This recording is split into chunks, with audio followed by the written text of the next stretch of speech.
eating and drinking and wishing and hoping. Folks, just before we went Hold on a air, minute here. Hold on a minute. Just before we went on There's air. a bottle of that whiskey there. Where did you get that from? You mean this one, Justin? This the one you mean? Just before we went on air, by the way, folks, Justin was sitting eating a bag of crisps in my ear. Popcorn or something in my ear. If he had been here, I would have had him in this bottle. I purchased this today, Justin. Right. Okay. You see? Look at it. Oh, it smells lovely, Justin. Smell that. I'll have a wee taste. Here. Just look, Justin. You and your crisps eating them in my ear. I'm gonna have another packet of crisps. Isn't that lovely?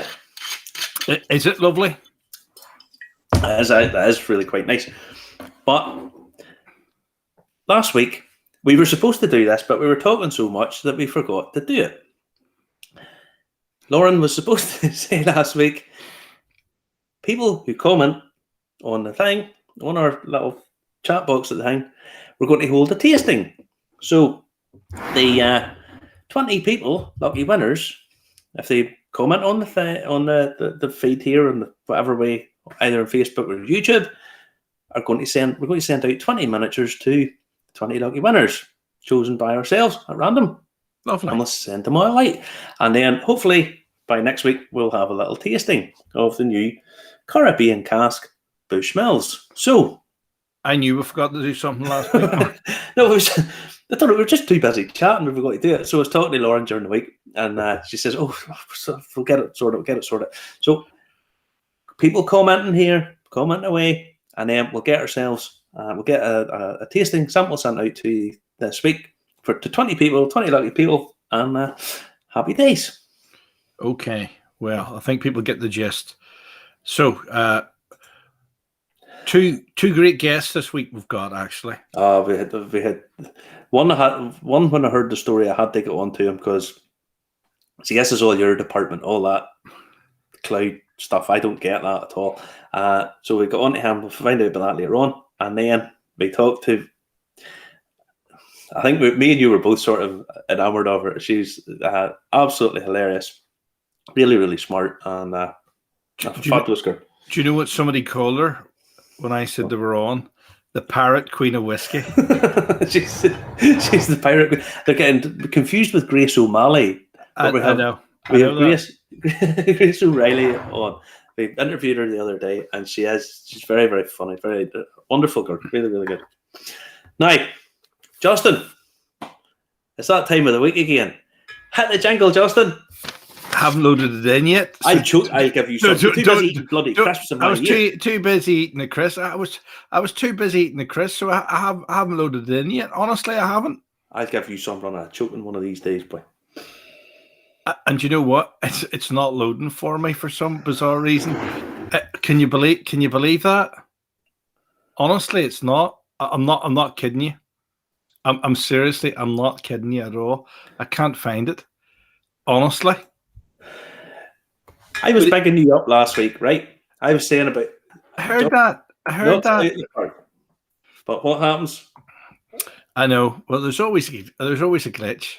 There is always a glitch. It's only at 5%, 7%, 16%, 24%, 31%, 40%.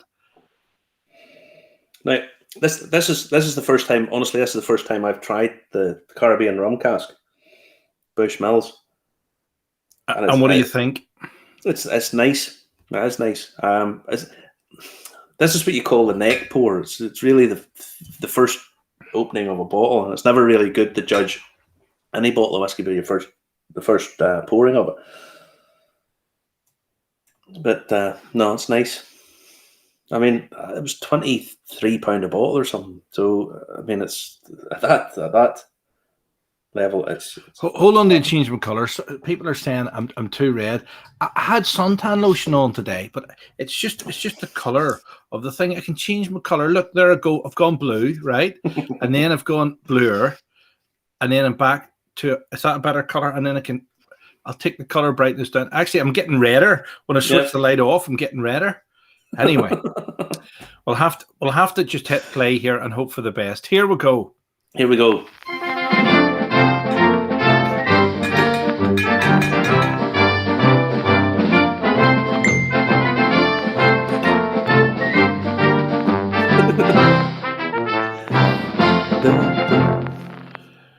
Brilliant.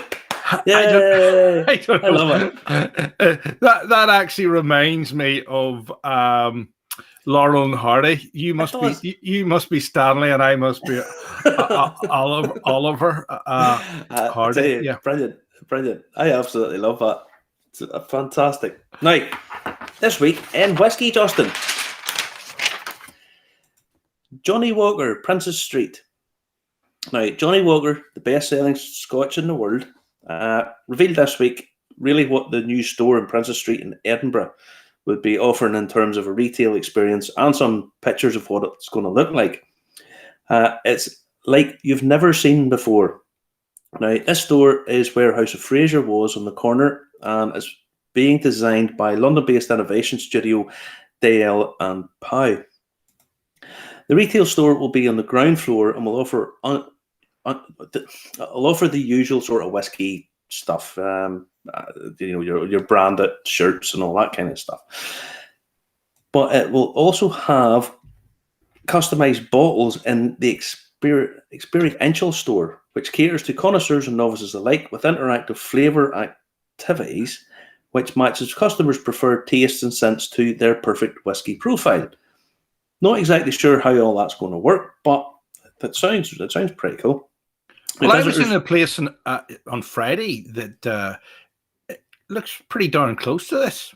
That's opening in a month, not too far away. We won't mention it. We won't mention it until we get closer to the time.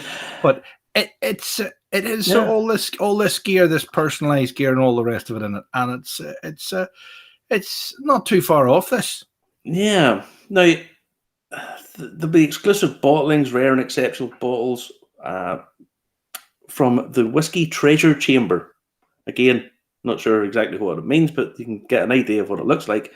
And it'll feature bottles from Johnny Walker's 4 corner distilleries. So Glenkinchie, Cardew, it's down the corner, Cardew, Kalila and Clynelish. Now, Alan Tomlinson, who's 25 years of retail experience as the retail manager, says the concept for Johnny Walker Princess Street Whisky Emporium is exactly what Edinburgh and the High Street needs. It brings together a world-class shopping experience in an experiential format, which I think is probably true. You know, these days when you go and you look at any sort of town centre these days, half the shops are shut. Well, somebody's actually saying it looks like an airport store. It doesn't to me. That looks pretty Swiss, actually. Well, if there's other photos where it shows you, because this is going to be on 8 floors, and there's bars, rooftop bars on it. There's the downstairs. This is pretty much the retail bit that we're seeing, but it's going to be a museum. It'll be a museum of sorts anyway, but it's got tasting rooms, personalised tours, tasting experiences, live performance areas, rooftop bars, and it's on 8 floors. I mean, this is a huge enterprise, as you would expect from Johnny Walker. I think the idea of having more experience, better service, hopefully, in a lot of the shops, I think that's really what's lacking from high streets, because now people do, if the customer service isn't good, they just buy stuff online for handiness sake anyway. And with lockdown, that's obviously flew through the roof. So having this sort of experience centre, retail, etc., I think probably going to be quite a statement that they're putting out. So yeah, I look forward to getting there.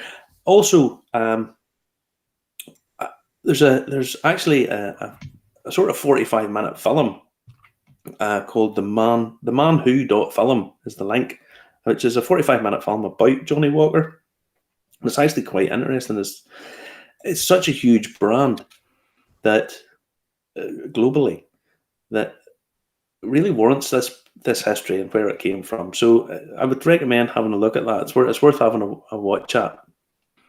Yes, it might be as good as the Water of Life one the documentary that we saw. Is it? Have you watched? I don't think it's not just in the same league as that. That's a certain cachet to it. I actually watched the Jack Daniels, the Chasing Whiskey film this week as well, and I really enjoyed it. It's funny because you think of these massive brands, and Jack Daniels is sort of as big as they come, But when you actually look at how it's made, it's still fairly craft centered. It's still done this sort of artisanal way, and it sort of has to be with whiskey, certainly, to be what it is. But it's a sort of strange one because the little place that it's made in is in a dry county. They can't sell booze in it. It's a bit of a strange one, but it's great film. It's well worth checking out too. Okay, and well, from one big brand to another big brand tonight. To another big brand, we're going to go to Buffalo Trace. Buffalo Trace, as part of their experimental collection, have decided to bring out a Bijou style spirit. Now, Bijou, for anyone who doesn't know, and this is a bottle that a friend of mine brought me all the way from China, is the best-selling spirit in the world. I thought you were misspeaking there. I thought you were saying Bijou, but you're saying Bijou. I think possibly it might be pronounced Bijou. Bijou. Yeah. At least it isn't an agronomist. Don't you start me, Dwight. Now, I bought this over. Now, Bijou is regarded as the biggest selling spirit in the world. 31% of all spirit sales in the world is this stuff here, right? The spirit's distilled. This is a Bijou style whiskey. So they're putting out Bijou style spirit, sorry. And it's distilled like whiskey, but the ingredients are sorghum and peas. Now, it's aged for 11 years in 3 separate casks, charred, uncharred, and toasted white oak. And then it's bottled at 45%. Now, apparently it's rich in chocolate and toffee notes. And it's $46.99, and it's being sold from the start of May. Now, the reason I sort of brought this up, I wanted to show this, is... Must be going after the American market, the Chinese market with this, rather, not the homegrown market in America. I actually think it's the other way around, if I'm honest, Justin. I think what they're trying to do is possibly bring in a different style of spirit into the West. And obviously it's an experiment, but tapping into this different style of spirit, are they trying to maybe see whether or not they can maybe bring this over to the West and try and open up a new area for sales for them? Okay. The reason it sort of caught my imagination a little bit was you've a big American brand trying to bring in this Chinese spirit. Would they consider at some point maybe doing a pot chain? Because it's that different style of spirit. Let people try it. This is a clear spirit, but it does have flavour, and it does certainly taste different from whiskey. Yeah, it looks like an apothecary's bottle, one of those traveling Western sort of medicine men you would have seen in a Western movie, That's the kind of bottle it reminds me of. Not that I remember the Old West or anything like that. No, you wouldn't be old enough. No. But, obviously, 31% of spirit sales is this stuff here. So why wouldn't they try and get a little bit of it and see whether or not they can sell it in the West? So if they can do that with Bijou, why not try it with Pochi? Somebody's going to do it. Excellent stuff. And we're closer to home now tonight then. Yes, we're back with our good friends from the Red Earl, Concealed Spirits in Ernest. As you know, we tasted Red Earl. We had Red Earl as a competition prize one time, and very well received it was. Now, Ernest has brought up a new concept to I don't really understand it, if I'm honest. But what we did was we caught up with him. See, you get all this cloud stuff. You get all this, but I don't. So we met up with him during the week, and he explained it all to us. Okay, here we go. Let's have a look.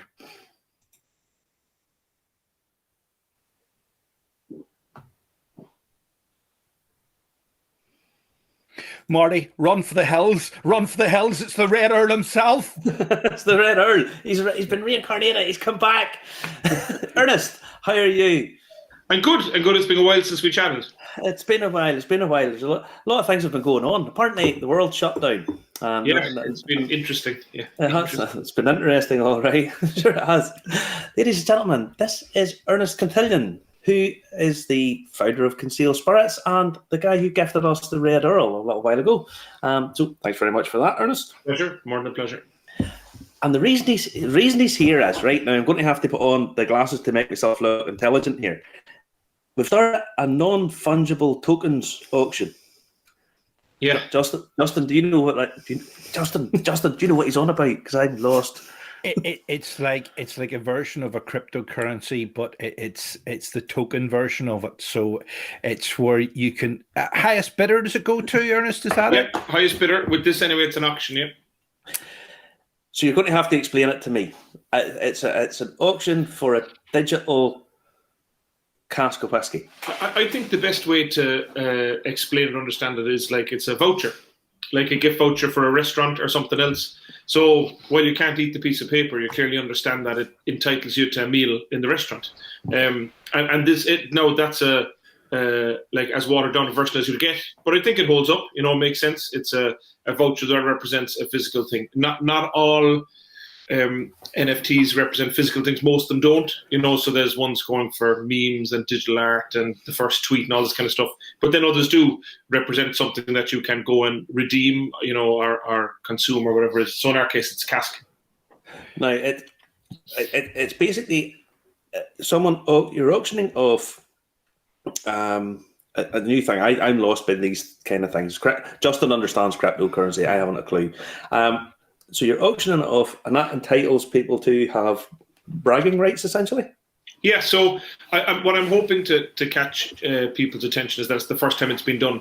So I think that might be worth the premium on the price. And at the moment, lots of people, because it's a new thing, I don't know if you've ever been involved in a sports club and people or a school and people are always trying to come up with a zany way to get into the Guinness Book of Records. Yes, but then all the things have been done, and you're probably looking at them for this very podcast and society, but it's very hard to come up with a new one. But because this is a new space, there is opportunities to do things.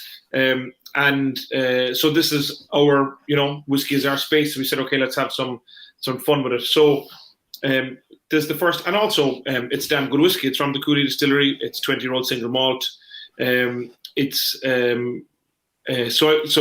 I suppose unlike other NFTs when it's just bragging right, there is actually something, you know, valuable here. That's, if you're a whiskey lover, it's something quite special.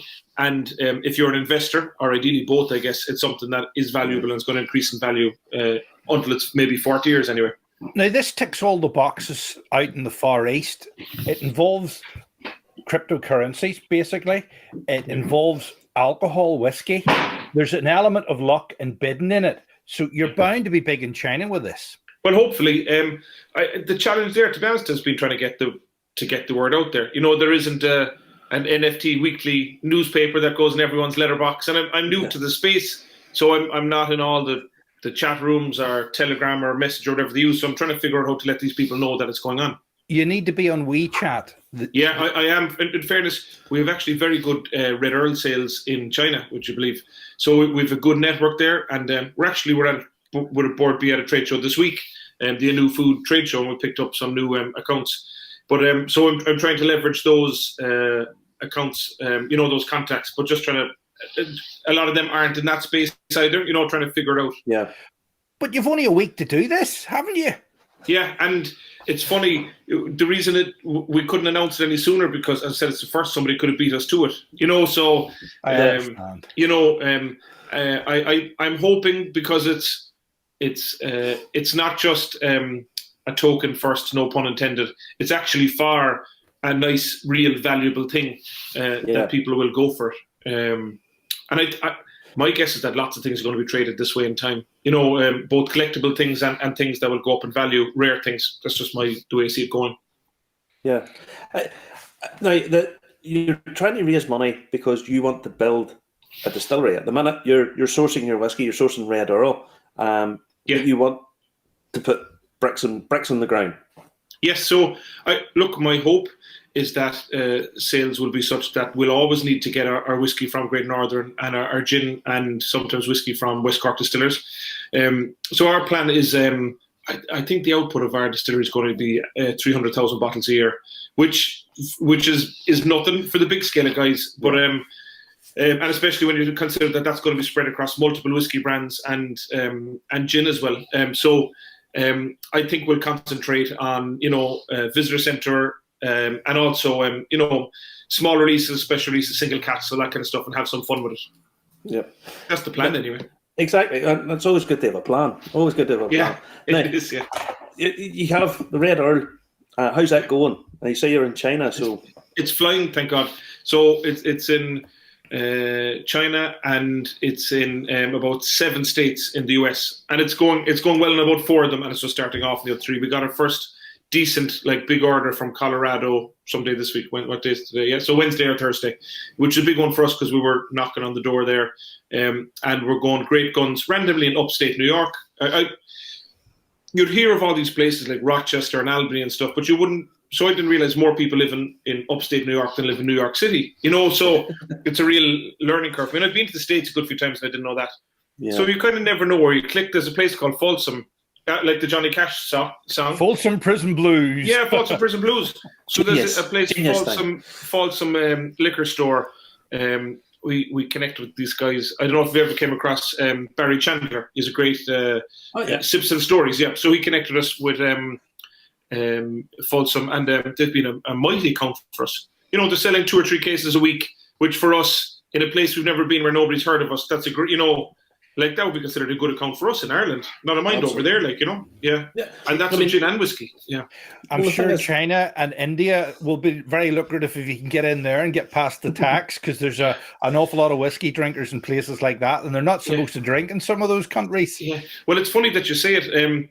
We were meant to be heading to a trade show in a place called Hainan in May. Physically going to a big trade show, and we realized in about February that it wasn't going to happen with COVID. But we sent over a container of stock, which is that's a lot for us, and it got delayed with the Suez Canal carry on. So we've this big stand bought and paid for at the trade show, and no whiskey. It's happening. It doesn't go out a date. It doesn't go out a date. You're right. Yeah. So we said we may as well have a bit of fun with the space. So Board BF helped us in fairness. So we've managed to get a couple of cases there, and we're just going to do sampling and give it out, and I suppose have a bit of fun with it. But the reason I'm telling you that is Hainan is duty free, the whole island, and the duty free limit is $15,000 per person per trip. Wow!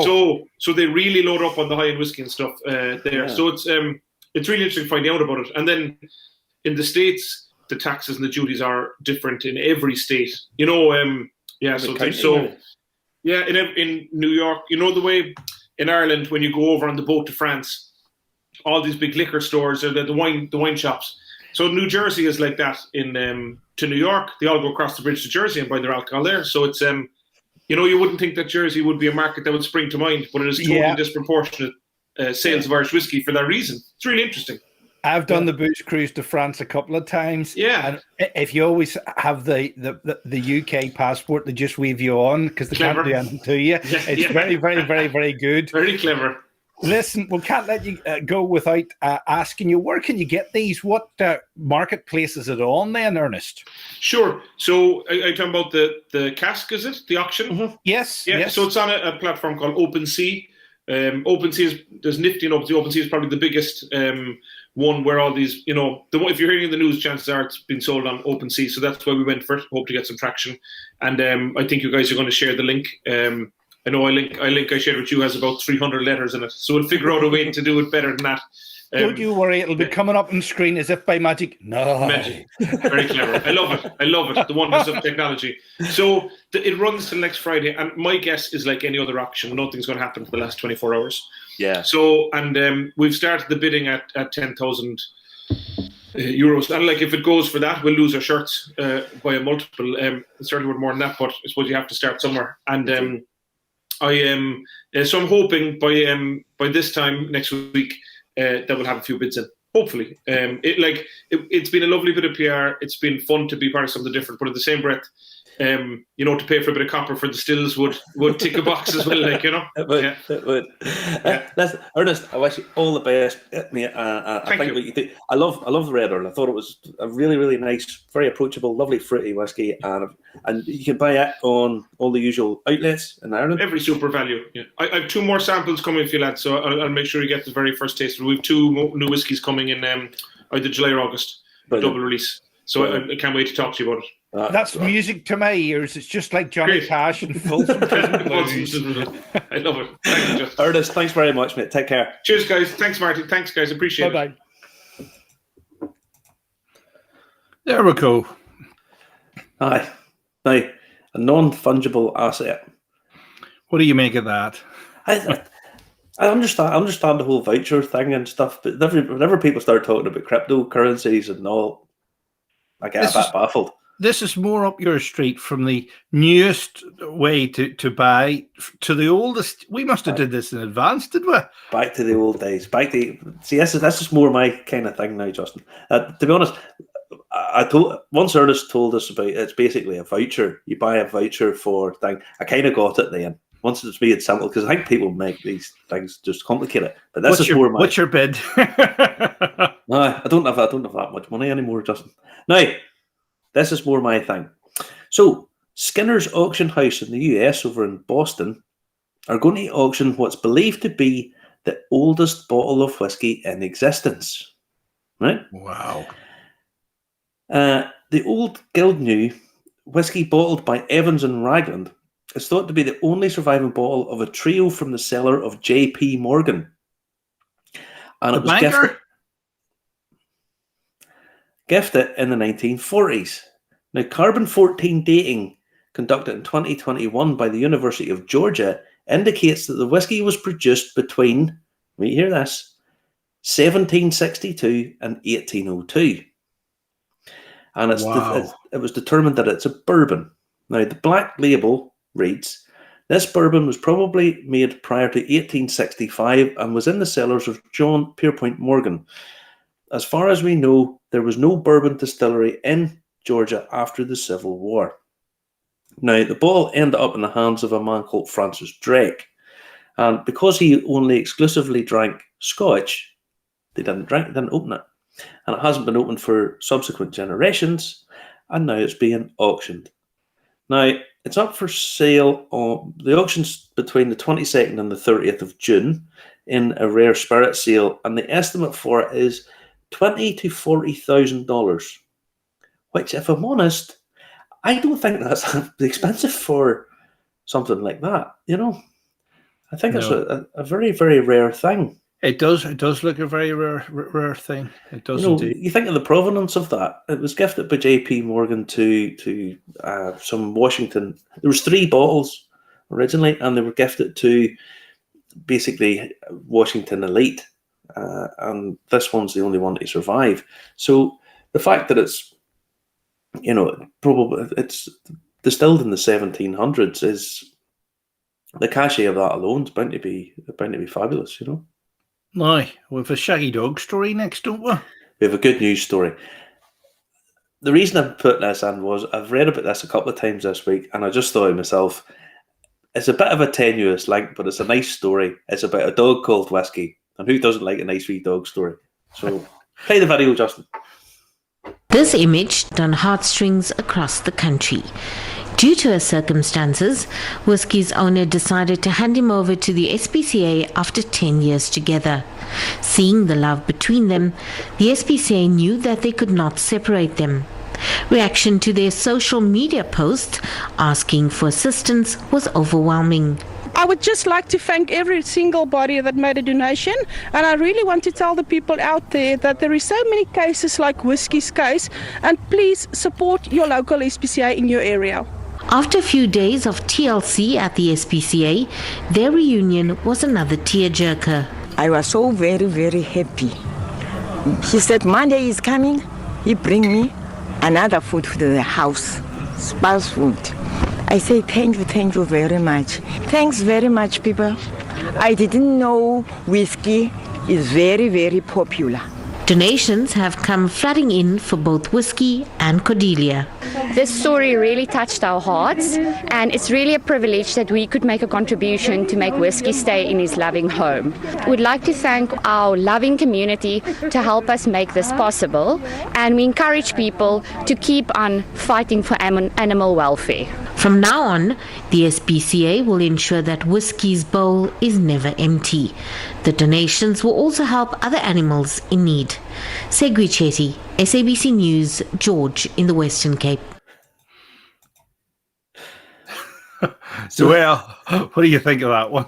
It's basically this woman had a dog called Whisky, and she was on her uppers, and she was going to have to give it away, and the dog kept hugging her leg.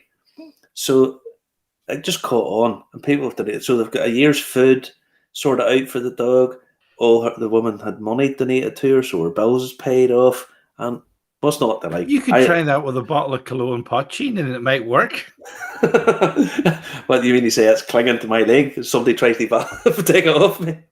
Here, Peter Cabrias says, Marty, stop taking the pee out of Justin. Here, you ain't seen the next show yet. Wait till you see the next half hour. Anything can happen. Anything can happen in the next half hour. No, I thought that was a nice story. Yeah. So, yeah. I don't know whether to put this next one up or not, Marty. I don't know whether to do it or not. Wait, we haven't got to that one yet, have we? Oh, is that the story? It's not really a Whisky story either, to be honest. But you may there's Conor McGregor. Do you remember a while back? Conor McGregor, man of proper 12, was in a bar in Dublin and gave it and offered everybody a drink, and an old boy said no, so he clocked him. Well, McGregor has now bought the pub, and he says on the thing, he says on Twitter, "Your man's barred." Yeah, well, that's one way to do it, isn't it?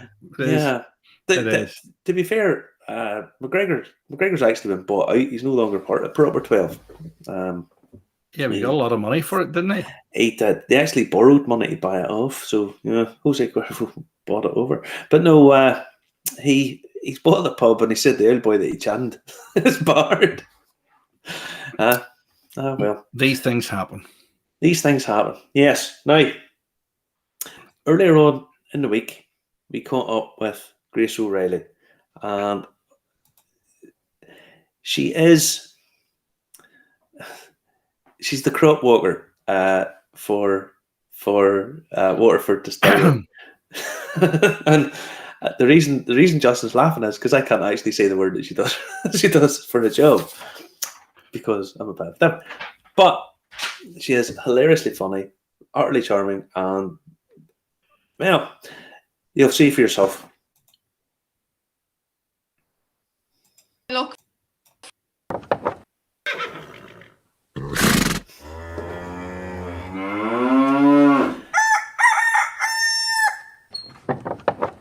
Marty, I always wanted to meet one of these people. Honestly, I did. These people, an alchemist that can turn ordinary stuff into gold. You know that? They can. An agronomist. Can you say it? I'll tell you, I'm not joking.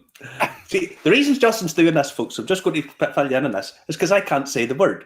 Now, Justin had it in his head that he was going to keep me going about this the whole way, but I just can't say it. So Grace, being full of grace, turned around and said, "Don't say that word. I'm a crop walker." And so we're joined. A crop walker? What's a crop walker? Grace, how are you? I'm great. How are you, Marty? Just things. Pretty good. Oh. Now, but finally here, what is it you do for a living? Yeah, so I suppose the fancy term is agronomist, but like what I call it and what my friends would call it is I'm a crop walker. So I suppose go back to the start. I'm a farmer's daughter, first of all, and I went to UCD, studied ag science, specialised in crops, left college, got a job walking crops, and I'm at that for 5 years now. So I said you're looking at crops, you're looking at how they're coping with stress, varieties, yields, soil, you name it. Like, you could be sitting at the table with a farmer and you could be giving them advice on a divorce. You never know what you're going to end up talking about. Now, you work down in Waterford, and the whole premise of the whole scheme, from start to finish, is terroir. This idea that a crop or the crop growing there, or the grape, or whatever it happens to be, is imbued by the area, the topography, or the lay of the land, the type of soil, the wind, the sun. Give us an explanation of what terroir is. Yeah, well, I suppose I'll start with what it isn't. It's not our distilling style. It's not that we have 2 fields out the back of the distillery and we're growing, a couple of barrels, let's say, of whiskey. This is at a big scale. We're working with over 100, like just under 100 growers now, and I suppose each farm brings in 120 tons of barley every harvest, and we use about 40 annually. So the whole process is, I suppose, circled around traceability, and everything is kept separate. So we keep farmer brown separate to farmer yellow, and it's separate through the whole process, from it's grown, harvested, stored, malted, distilled. The whole way it's kept in its individual batch, and then we bring it here to the distillery, and just over a week we can distill that batch, and then it's put into its own barrels and it's stored in its farm. Okay. Is that like having a double fence in a field so that the cows can't kiss, that sort of way? Well, let me tell you, it's not a cheap game. I suppose when you look at one part of our process, and I suppose it's the part that maybe farmers find intriguing, our store for the barley. It's a flat store, like just a big shed, and it holds about 8,500 tons of barley if you are doing it normally. Mm-hmm. Now we have it divided up into sections with precast slabs, and this keeps 120 tons separate, and we only use it only can hold 2,500 tons for us. So it's when you bring a farmer in there, like, this is a shocking waste, lads. Like, but this is the extent we're going to keep everything separate and traceable. And it's not about diluting one farm with another. It's about expressing that micro location and bringing it alive into flavour. Okay. Now, we're used to this term in grapes, okay? Is there much difference between a grape and a cereal? Like a cereal between a grape and barley? There would be a huge difference. Like it's a fruit, whereas a cereal comes from a grass plant. But the fundamentals of it isn't that far away from what we're doing here. I suppose, we're working off the starch in the grain. It wouldn't just be a huge pile. And I suppose what we're doing here is we're not trying to look for an homogeneous barley. Like, we're not doing this on everything has to be level. We're looking for the rarities. So I suppose, anything that adds difference, whether it's our single farms, it's our organic batches, it's, our heritage grains, it's all the little differences that make, it's unique, I suppose. Yeah. How did Mark Rainier find you? How did he find somebody that's singing from the same hymn sheet as himself? Well, when I first met Mark, I was like, this guy is an absolute head the ball. Like, he's a complete dreamer, right? So I actually worked with the maltster we used here in the distillery. So I was an agronomist for them. I had my own area, and I suppose what they're buying 140,000 tons of barley a year, and it's going to the giants, it's going to Diageo, you name it, and all the little distilleries like us.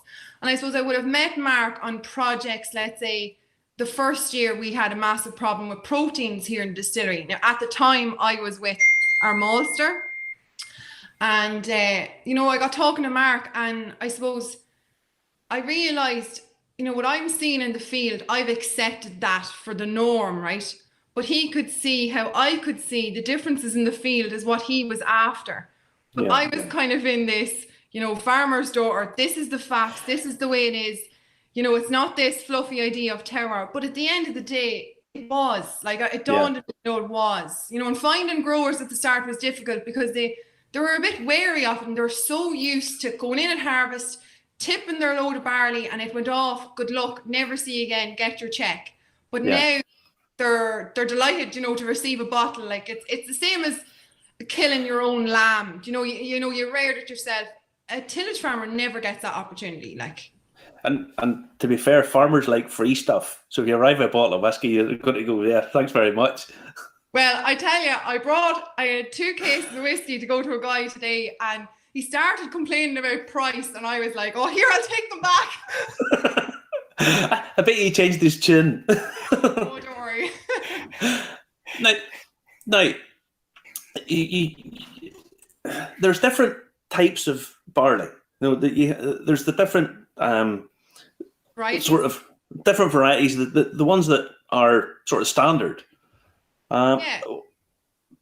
How have they've been bred basically to produce yield? That's essentially what has been happening for probably since, well, post Second World War, certainly. So how are you getting differences? How do you see the differences, or is there different types of barley that you're using, or what way does that work? Yeah, so unfortunately, yeah, barley is bred, the varieties are bred for yield, and it's bred for its resistance, its standing ability. It's kind of built for its field characteristics. And back in the day before Waterford Distillery, that was what I was striving for all the time, because it made my job a lot easier. But now I can see how, it's not that ideal. Like, it should go further than that. It should go down the line of, the flavors it'll bring to beer, the flavor it'll bring to spirits. Like what we're seeing, and I suppose you've probably followed us, we done a study on terroir. Like, there's no scientific proof that terroir exists in the wine world or the spirit world, and which it's just accepted in France. It's just accepted in the wine world that this is the thing. But for us, it's kind of it's shunned a little bit for obvious reasons. Like, the big giants don't want to, they don't want to hear us. We're a thorn in their foot. But what we've seen when we done the study is that all these varieties are very closely related. They're like kissing cousins, basically. And, they're bred in a way, to concentrate the good genes filter down to these conventional varieties. And what we're seeing is that it's how the variety itself interacts with the environment. Yeah. So that's having more of an effect than the variety. The varieties nearly are gone flavor neutral at this stage because they've been bred such a way. When we bring in a heritage variety, so a heritage grain that's maybe was grown maybe the late 1800s, early 1900s, that's when we see it going off the chart that bit more, because it's different genetics. Yeah. So you can actually, although you say there's no proof, you can actually see this in the laboratory. There is a difference then. Is that what you're saying? Oh yeah, massively. Like, I'm sure you have heard of Golden Promise and all those kind of famous varieties back in the day. Like I can taste it. Like, I genuinely can. Like, you can bring, like, I brought my dad down to the distillery, and he's a drinker. He's not into whiskey as such, but like, he's a farmer. He was kind of don't know about this idea, but like, he could taste it, and he actually remembers growing some of the heritage varieties years ago at home. Like, and I'm close to the border there, and it's not barley country. But I suppose a funny story was, I was at home one night, and a neighbour came in, and he's a cattle dealer, right? And he was asking me, what are you doing these days? And I was telling him about the distillery and how it's barley forward and you name it. And he said, geez, I remember years ago, you'd open a pint bottle of Harp and you'd smell the barley off the bottle. And like, this is going back maybe in the 70s. But like, I feel like my age group don't have that connection with the raw ingredient. They don't even know, barley is being used. So I suppose the fact that we're barley forward brings that, you can taste the barley off our spirit, really. Justin will remember that. He's about that age. Justin's back at that time. Listen, there are, it doesn't surprise me there are people that don't know that farmers make food. There are people that don't know that. No. Yeah. I know there's people that don't know that. Yeah. It's just, aye. Anyway, now, whenever you say standard normally for farmers is they want to have high starch in the grain. That's basically what they were looking for, to convert over to alcohol, to beer, and that kind of stuff, up yield. So if you're not testing for that, what are you checking for? What do you check for in a grain? So the big thing come harvest, I suppose, that, you know, farmers fear is protein. That is kind of the deciding factor whether it's going to make the cut for distilling, make the cut for brewing, or it's going to end up in the feed pile. And what happens is the protein surrounds the starch molecule and it makes it unavailable to us through our process, and is a pain through the process because it bungs up filters, you name it. So I suppose where that relates back to the field is when the farmer goes out and spreads nitrogen, the relationship of protein and nitrogen goes like this on a graph. And the more nitrogen you put up, the more protein will increase and the more yield you'll have. Yeah. So what we're trying to tell farmers is to pull back on the nitrogen, give us a chance with the proteins, and just find the right balance of yield. But it's a very hard balance to get, and I suppose that's kind of a big challenge for our growers. Yeah. Now, you must have had some convincing to do to get the farmers to check. I grew up in sort of farming country. I'm not a farmer, but in Ballymena, everybody is either a farmer or related to farmers. He's a Tony. I grew up more or less, and Ballymena is farming town, right? And farmers don't change their minds very often. Once they're set in their ways, it doesn't change very often. So how did you convince farmers that this is a new way forward without booze? You weren't allowed to give them booze at this point. It was tricky. Like, I was at the table in 2015 when we picked the first 40 growers for Waterford Distillery, not knowing I would be involved at this stage. And I suppose what we noticed was them first 40 guys were the kind of reliable guys that got the proteins easier. Like they had it down to a T. Whereas now we're seeing, you know, I have farmers ringing me every week saying, how do I get growing for yous and how do I get in? And the age profile of our growers is going down because they're younger guys, they're more interested, they're online, they're seeing what we're doing. And I suppose they want to have a purpose beyond just delivering the grain at harvest. You know, it's a nice thing to be able to say, there's my whiskey, like, you know. Yeah. And it's then when you see two farmers comparing their whiskey and kind of saying, well, mine's better than yours, though. I always remember farmers always suss each other out by how much land they have. They sort of look at each other, and if they don't know each other, they see them sizing each other up, and then they find out, oh, he's got an extra 40 acres on me. And No, but I know what you mean, Marty. Like, we have a growers gathering every year, and they come down to the distillery. It's normally after harvest, and they don't know. Some of them know each other, and some of them don't. Like, you're talking from Laois to Wexford, Cork. We've a new guy from Ulster actually last year, and you know they don't know each other that well, and they're kind of, you know, well, what are you doing? And it's all about the sussing out. It is funny. Now, I keep seeing that Mark talks about their farming for flavour. Now, flavour's a very analogous thing. You know, it's not. There's no strict definition of what flavour is. So what does that mean? What does that mean to you, or what does that mean to Waterford? I suppose that's a big part of my job. I'm nearly like a terroir translator. Like, I suppose what we're seeing is like, and we're learning, this is only the start. And I really think this is Irish whiskey evolving big time here, what we're doing. Like, we're seeing, you know, we look at our last two releases, Hookhead and Lakefield, right? Hookhead is like an absolute spice bomb, and Lakefield is up in Laois, and it's a real clay, loam soil, and it's a lot calmer and it's more gentle clove. So the way I look at it is it because Hookhead is closer to the parent rock? Is that why we're getting that spice and that flavour? But it's not just about soil. Like, terroir is, there's 100 different things. There's the weather, the slope, the growing season. There's so many things. Like, and I don't just like putting it down to soil. So it's very hard to say, put your finger on it. Well, this is why we're tasting this. Yeah. But what we're seeing is we're seeing trends, and it's only now when we're getting to the finished product, we're kind of going, well, is that why it's that way? And I suppose when Ned, our head distiller here, like, he's seen stuff during the process, and I can say to him, God, I actually remember that crop in the field and what it was like. And, you know, the grains were bound to be a bit smaller because it was a tougher year. The crop was under stress. Is that why we're getting less spirit yield and little things like that. Like, I suppose I'm the first agronomist employed by a distillery, so Yeah. it's a completely different role. And I suppose the more I see of it, the more I can see merit in what Mark Rainey was trying to achieve when he did employ me.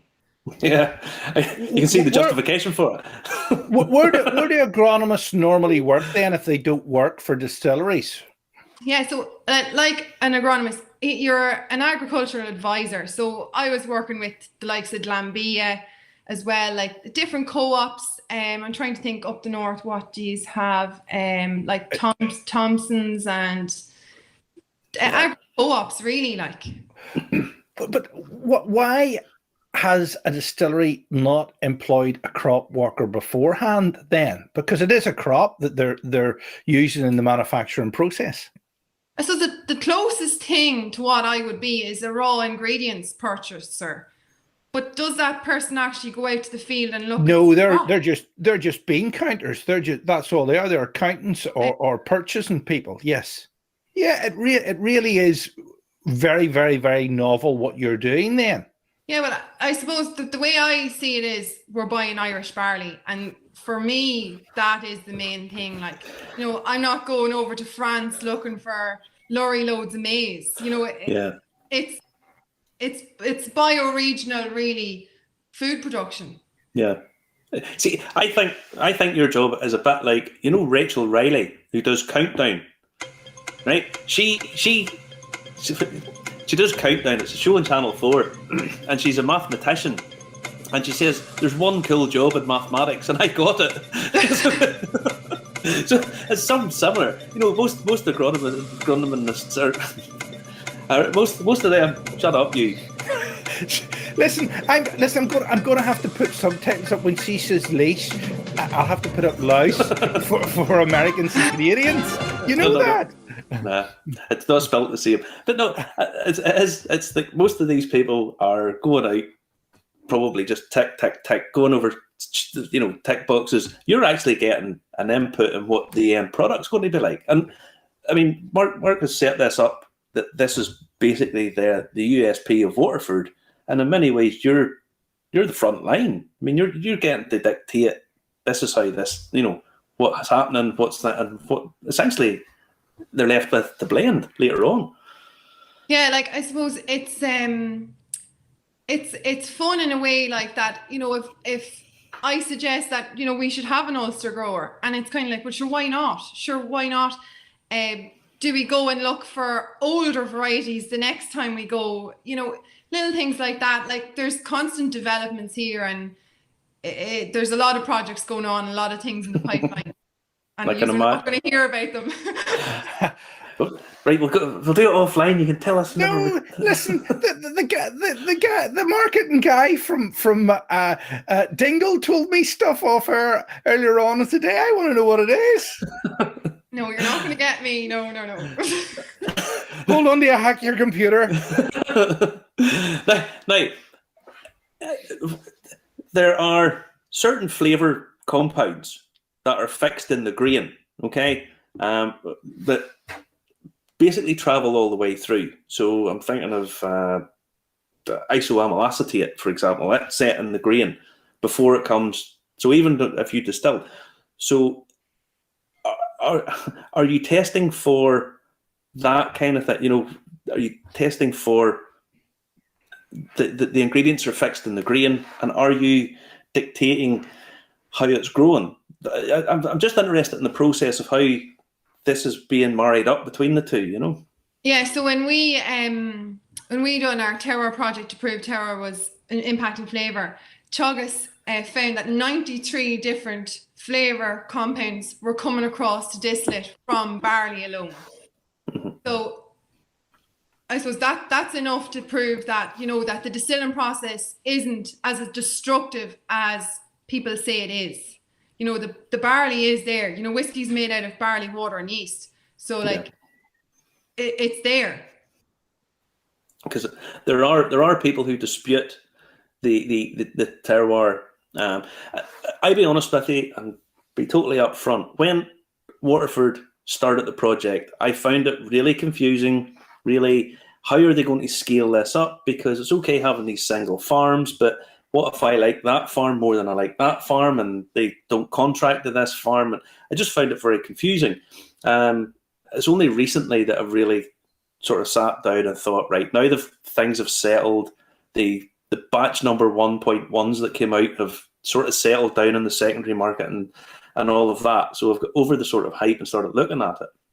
And I start to see, I get much more of how the project is actually going to end up. That the single bottlings are not what's going to be. There's going to be a blend. There's going to be a standalone product. And it's all going to be taken from these constituent parts. So it makes a lot more sense now. How's the industry taking Waterford now? Because you are shaking up a lot of people's preconceived ideas. Listen, it's not going to be for everyone. It's not going to be for every consumer. It's not going to, we're not going to suit everyone. I suppose we're shining a light maybe on things people mightn't want exposed. Yeah. I suppose this whole idea of premium and quality. Well, what's premium and what's quality nowadays? Like there's an awful lot of, like, I was surprised, like, coming from agriculture, the marketing that's going on, I don't know how some of these people sleep at night. Like, I genuinely don't know. But I suppose, no, we're not going to be liked. And I suppose that's why Mark went to the effort, and tens and thousands of euros went into that terroir project to prove. So we have that piece of paper and we can just go, well, here you go. We proved it. I mean, to be fair, they did. I'm sure that cost an awful lot of money. You know, you're getting any research paper done, you have to pay professional people very professional wages. So for that alone. And like Marty and Justin, hopefully some days will come down to Waterford, and I suppose where I'd even start is give you a couple of samples of new make from different farms, and you'll see it straight away. You won't need to be any kind of expert at all. Then I bring you out to a couple of farms and you'll see the difference when you actually clue in, when you're not just looking over the hedges and going, oh, there's the field of barley or whatever. When you look at the differences real close up, you'll see. Yeah, I can't wait for the time when we actually are allowed to do these kind of things again. Really actually go and do stuff. I find the whole thing fascinating. The whole project is watching it unfold is really part of the story. And we did a show on Saturday night where we talked about the design of things, and I think this is a brilliant piece of design. You know, it looks fabulous. It really stands out. You know, so everything from what you're doing, putting it in the ground, to what it looks like on the shelf has something a bit special about it. Yeah, like I suppose the design of the bottle, I suppose when you look at it, you can see the wine, you know, it has notes from the wine industry where Mark came from originally. Like, and I suppose it's not just a glossy brand either. Like, we're a lot more than that. Yeah, you are.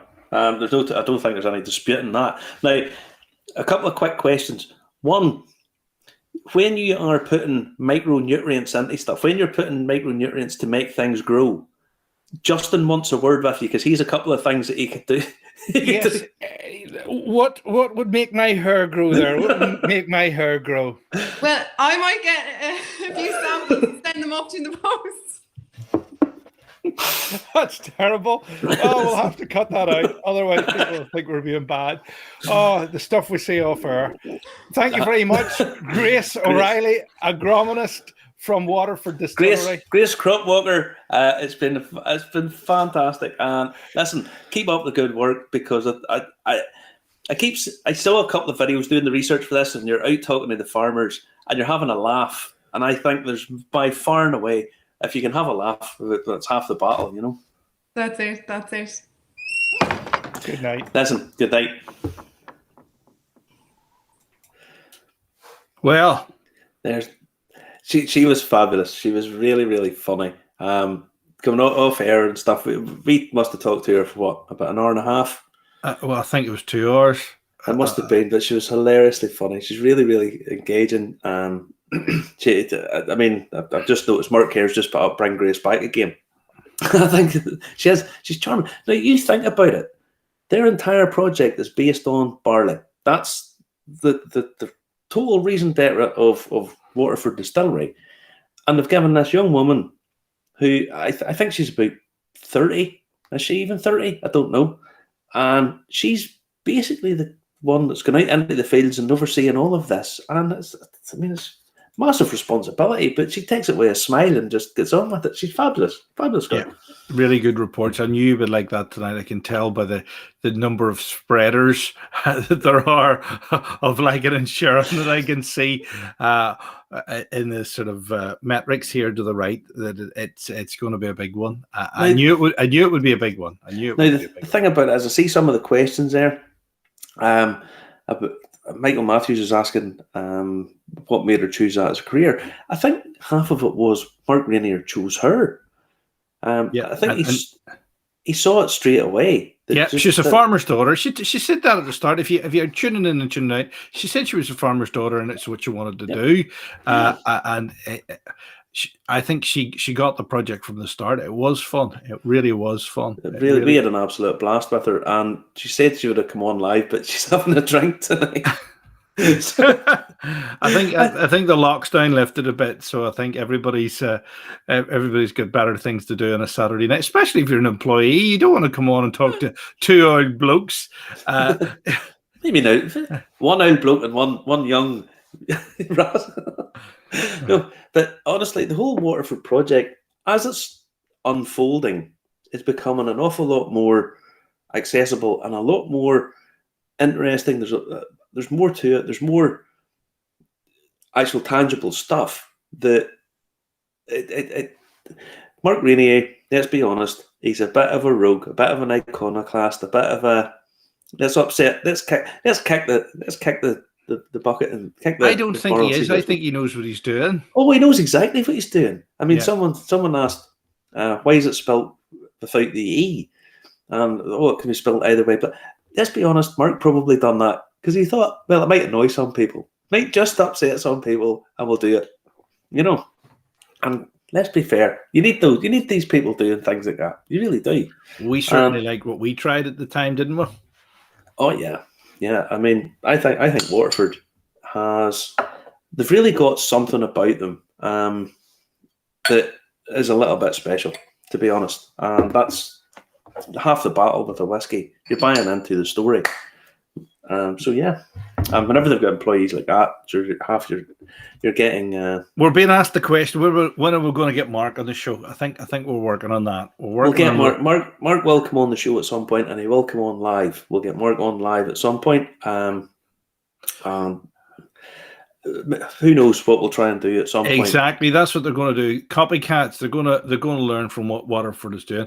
Shall we give the plug for the Bushmills Ho Ho Ho and a Bottle of Rum cast finish? Ho Ho Ho! A plug before we go tonight. One more time.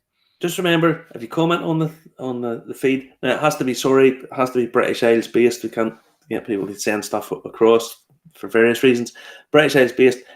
We'll pick 20 people, and we'll get miniatures sent out, and we can try them, and hopefully next week we'll get samples of Bushmills Caribbean rum cask sent over for 20 people to try, and you can join us for a tasting next week.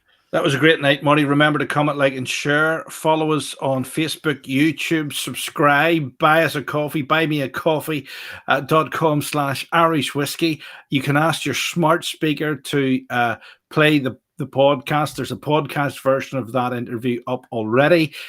It's just gone. It's there 4 minutes ago, so it's there already. And that's about it. And there's a proper podcast every Wednesday as well, standalone. We'll have a podcast out this Wednesday, and I'll probably have our review or two out this week, I think. And so anyway, lots of good comments coming in there. Thanks for that, guys. Great show, all the rest of it. Catch us again soon. I'm waiting to get some kip because basically I only got 5 hours sleep last night. Don't know what it was. Only got 5 hours sleep last night. Just one of those nights. So there you go. All right. All right. Take it easy. All the best. Bye bye, folks. Take care. Bye bye. Bye bye. Bye bye.